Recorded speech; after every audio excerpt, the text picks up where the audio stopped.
Let's talk about some of the science behind the programming of event 5 of the Chasing Better Throwdown, programmed by Range of Motion.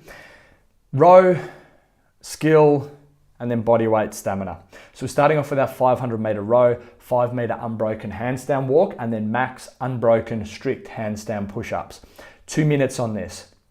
So I played with a lot of different variations here of the row distance, the time of the whole event, how far the handstand walk would be, etc.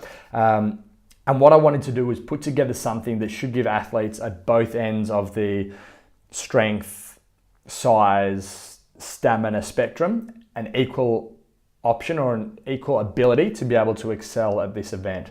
So what we should find is that you're not going to get an outlier winning this. If it was a 500 meter row, it would be won by a big guy. If it's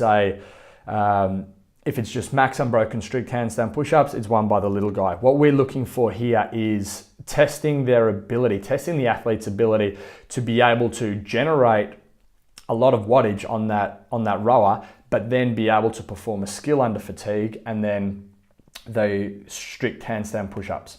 So here we're looking at there being one movement for the big guy, one movement for the skilled guy, one movement for the bodyweight specialist.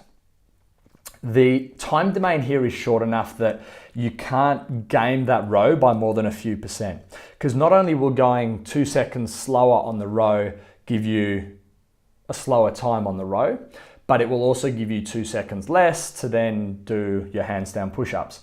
So we're looking at really being able to push that ability, to push that speed on the row. You're going to have to work hard, because if you game that, you pace that, you're going to be too far behind, particularly for the smaller athlete. If you can be in touch and then come over the top and get a lot of those handstand push-ups out, you're going to win this. But you have to be close enough to those big guys as you come off the row that they're not too far ahead and that lead is not unassailable. We're basically, again, looking at blood shunting here with this one, where if we look at the row, very pull-based, very posterior chain, lower limb-based, the handstand push-ups obviously being very push-based. So there's very little overlap in terms of the muscle recruitment patterns here. You won't get a localized muscular fatigue from the row, which is impacting your ability to do the handstand push-ups.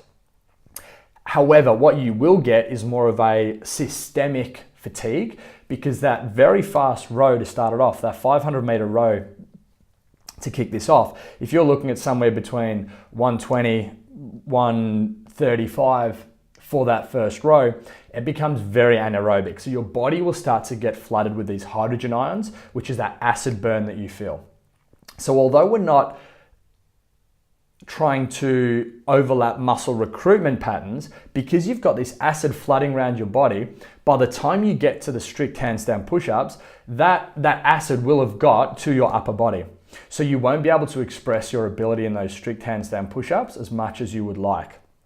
So this is testing here the athlete's ability to be able to buffer that acid out of the blood. So we really do test recoverability here. And those athletes who do well, who are closest to their maximum fresh potential on the strict handstand push-ups, are those athletes who have the best recovery. So obviously we're testing your ability to row fast. Obviously we're testing the skill and your ability to do high reps of strict handstand push-ups, your body weight, strength and stamina. Obviously we're testing those things, but we are asking athletes to be able to recover well during the event. And the fact that we have overlapping energy systems but not overlapping muscle groups should allow that to happen.